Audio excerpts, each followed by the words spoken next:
So, we're going to talk a little bit about tonight about how we resist things in our life. It comes.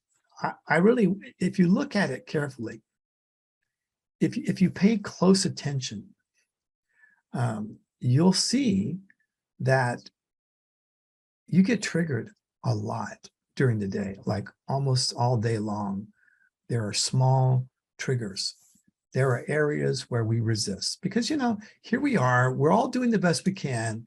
We have these minds and we're trying to figure out how to have a good life. We want to make our story be a good story. We want to have it work out. We want to have a happy ending in the end of our life. We want to walk away into the sunset with a good relationship, even though it leads to death, which we don't think about. We still, we cling to this idea of having a happy, result. I don't like to use the word happy ending because it has another meaning, of course, but a happy result to our life, a fulfilling result. We all have that. And that dialogue goes on constantly. And so anything that threatens that, anything that might threaten that, or anything that might endanger that in any way, we're going to have a reaction to it if we're really attached to that. But if you notice, any time you're triggered, and I think the first step for all of us is to know when we are triggered, because a lot of people are triggered and they have no knowledge of the fact that they're triggered. They just think something wrong has been done to me and it's your fault and you're a bad person and blah, blah, blah. So there's this tremendous finger pointing at other people or situations. I'm impatient. I'm a terribly impatient driver. And, I will I can get angry at people the way they drive because they're not going fast enough, or they here in North Carolina where I live is a lot of farm people, and they're older, a lot of them, and they drive a truck or a car, and when they pull into their driveway off a main drag, they go like they act like they're driving an 18-wheeler. They go so slow pulling into their driveway, and you have to wait till they get all the way in before you can get by them. I'm like, just go in the driveway, like that. So, that's a minor thing, right? It's not a terrible upset or anything. It's not a huge emotional thing, but it's a little resistance. I'm resisting what is. I'm resisting what's happening. And why am I resisting what's happening? Because some part of me wants it to be different. Some part of me is attached to it being different. And this comes through, obviously, it comes through our mind. It's all coming through our mind, the conversation in our head. Every time we get triggered by something, something is happening that we didn't expect and did not want to happen. It sounds so simple that it seems so obvious. And yet we rarely stop to think about it. Oh, I have an idea in my head that is not matching up with reality, and thus I'm going to get upset about it. And it can be a minor upset where you kind of call names out loud, even though nobody can hear you. There can be you could just get angry or whatever, and it could also happen that you get afraid. Other forms of negative emotions can take place in these situations. And there's these mild ones. I was noticing, I watched a really cool video this morning by one of these, a guy that I really like to watch. His name is Sunny Sharma, S-U-N-N-Y, Sharma. And he's a young guy, and he just has I like his approach because he goes right to the heart of the matter. And he was reading from an ancient Indian Hindu scripture about how we have to move away from being and identifying with all the activity in our life and move to being this entity that is witnessing all the drama and everything going on in life, including all of our thoughts and feelings. It's very, very powerful. At least it is for me. And I've been noticing all day after watching that video, I've been really aware, like, what am I doing right now? Why am I doing it? Is this something that, is a loving, great thing for me. Um, where's my motivation? And I noticed that, you know, I'm like everybody else. I have this mind identified self, which wants to be happy. It wants to have pleasure. It doesn't want to have pain. It wants to be right about things. It wants to look good to other people. It wants to be able to compare itself with other people and feel good about itself. I have this, and you know, uh, I may choose like during the day, like I want to eat something that really tastes good because I just want some fulfillment. I want to eat some. I'm a Cancer. I like food, right? So I'm going to eat something. It's going to make me feel better. And you know, I could eat ice cream and it tastes great. It's good for 5 minutes, and afterwards, I don't feel good. I mean, sometimes if I eat a moderate amount of ice cream, it's fine. But at my age, it's you can't eat a lot of ice cream. I used to be able to eat a gallon of ice cream. I think I suffered then too, but not as much as I do now if I was to eat a large sum of ice cream. And Cancer, there's a joke that to Cancers, ice cream is one of the basic food groups. You know, it's like vegetables, meat, ice cream, you know, like that. So like most Cancers really love ice cream. Let's put it that way. So, you know, I find myself like doing things to feel better. And I'm just watching it. I'm not trying to change it. I'm just watching it. And I'm watching how when I do get little upsets about things, when something happens that's contrary to my plan, how I planned my day out, how I plan what I'm going to do in the next hour, in the next half hour, things that might interrupt me doing something that I enjoy doing. I'm watching all this drama, and I realize I'm just as stuck as everybody else. I'm just as stuck in this situation as everybody else. And I think we're all looking for this really, you know, fulfillment in our life. We're looking to be happy. I like Rupert Spira because he's another teacher that's on the YouTube a lot. And he just says it out just plainly, you know, everybody's looking for happiness. And the reason I really like that is because when I was a child, I used to think, you know, I had a really hard childhood growing up, a family that was fighting all the time. I used to think, what's the key to happiness? That was a thought that came in my mind. At an early age, like the age of 7 or 8, what's the key to happiness? And he uses the same word, like everybody's looking for happiness, right? We are. So, you know, and we don't know where it is. We think we're going to get it by accomplishing this, by getting this, by having that relationship, by moving to this place, by buying this item, by eating this food, by having this experience of going out to a concert, or whatever the experience is. We're looking for happiness in experiences. That's what we're doing. And, you know, our whole life is about like, well, let me make some money, let me create some security so I can have a happy experience in my life. That's what we're doing. We're all doing that. You know, we're motivated by that. But there's this thing, it's like we don't find happiness in things. We don't really find, I mean, we have temporary joy. We have temporary joy when we, you know, when we get something that we wanted. We have a sense of relief and a sense of fulfillment for like a brief moment. And if you'll notice, every time I get something, my mind is like, okay, what's next? What's next? I need something now. I need a new thing. It's like we don't even take the time to enjoy the things that we just got. It's so amazing. I could tell you stories about in my own life how I've seen this. Like I get something that I really want, and I don't even take time to enjoy it. I go right on to the next thing. My mind just, because your mind, your ego, we call it the ego of some spiritual teachers. It's basically the mind identified state of being.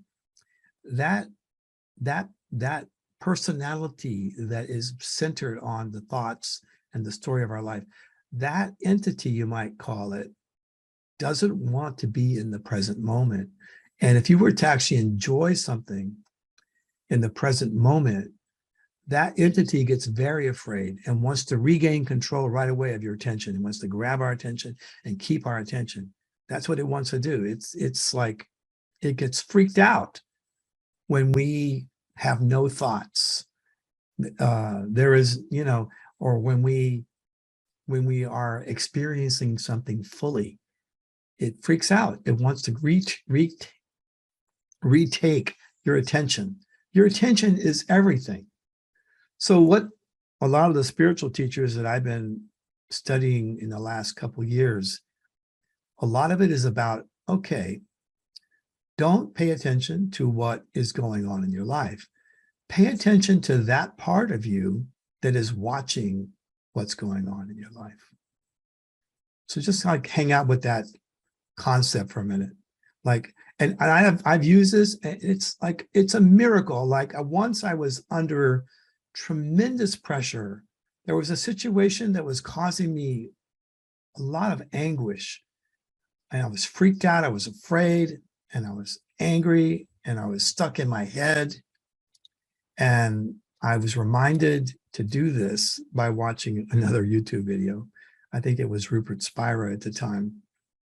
And I just started to pay attention to, who am I that I am having these thoughts? Who am I that I'm freaking out like this? And I just shifted my attention from all the thoughts that were around this subject and everything, just to like asking myself and peering into, feeling into, well, who am I?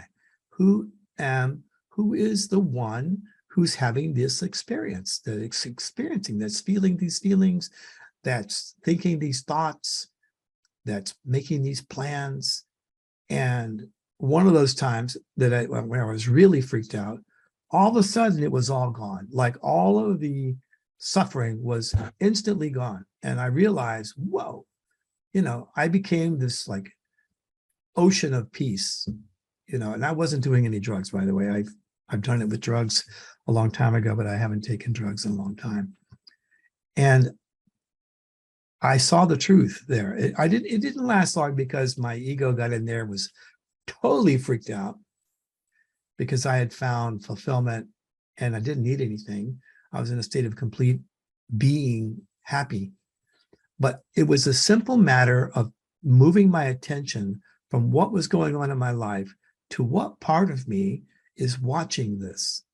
And that's what all these spiritual teachers say. I mean, Ramana Maharshi, he said it, and Nisargadatta, and all these modern spiritual teachers, they're all teaching the same thing. And it's like the fastest way to inner peace.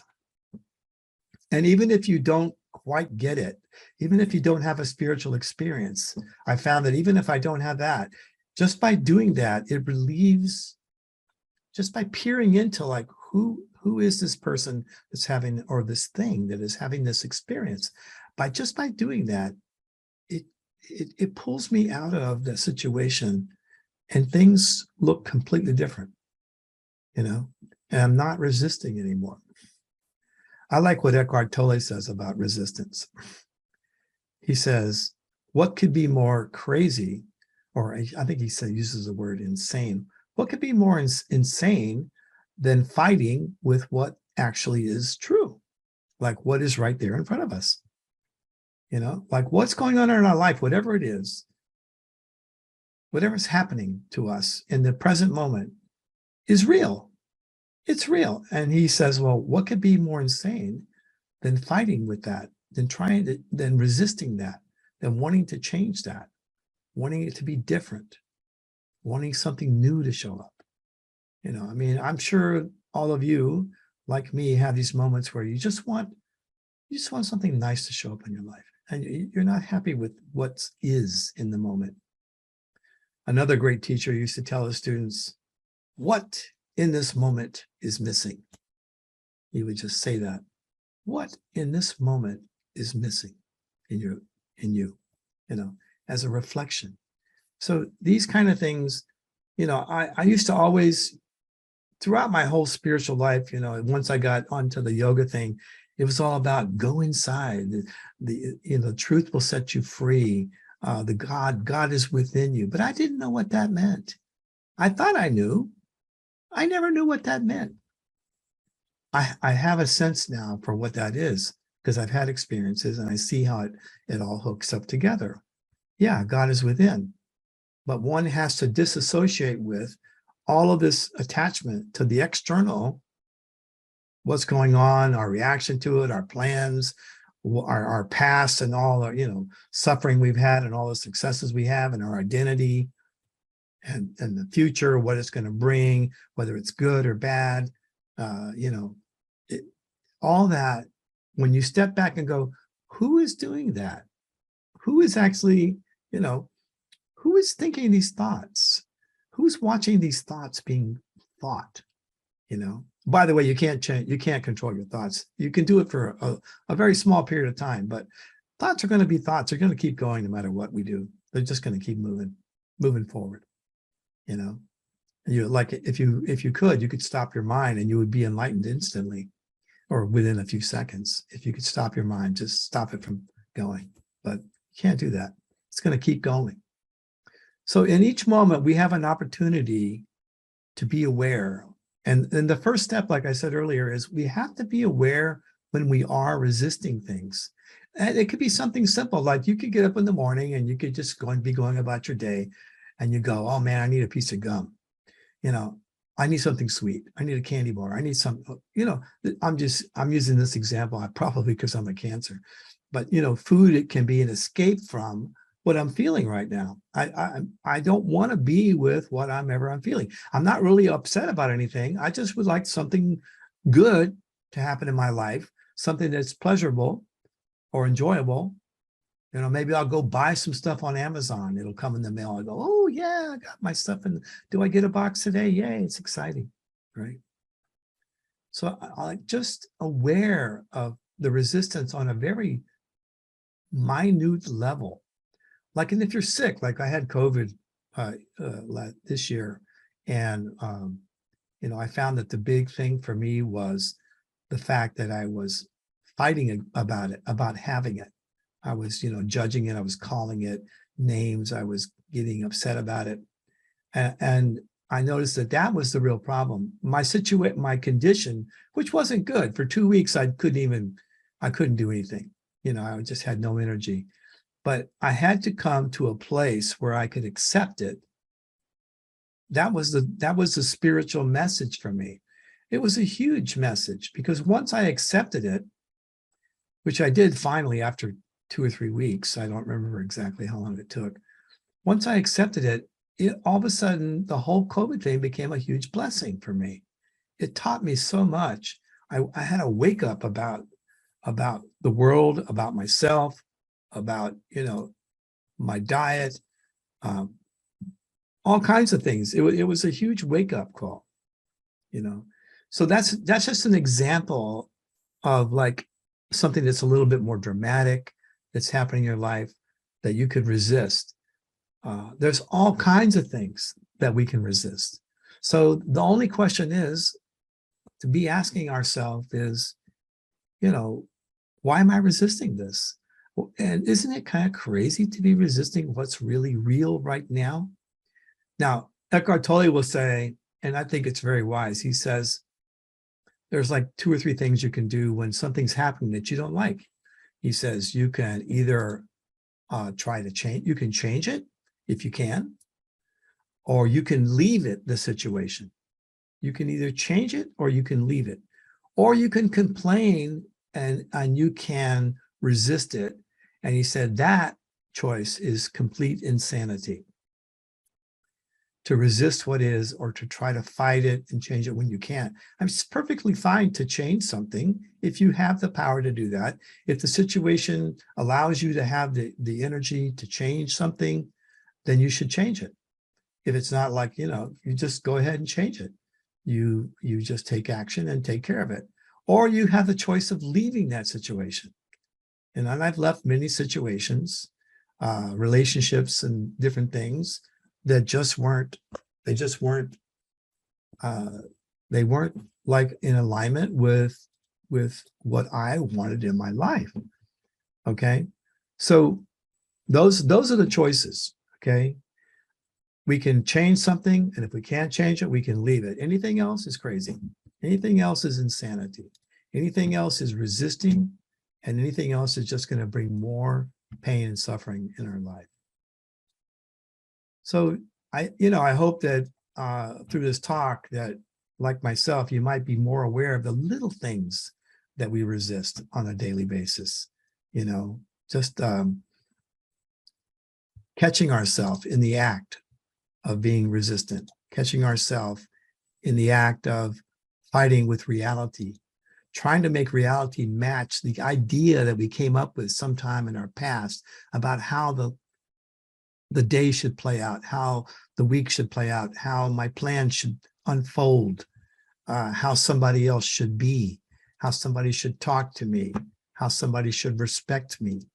Anything else, if we're not like, you can change it or you can accept it. You can, I forgot that was the third one. You can accept it the way it is, or you can change it, or you can leave it.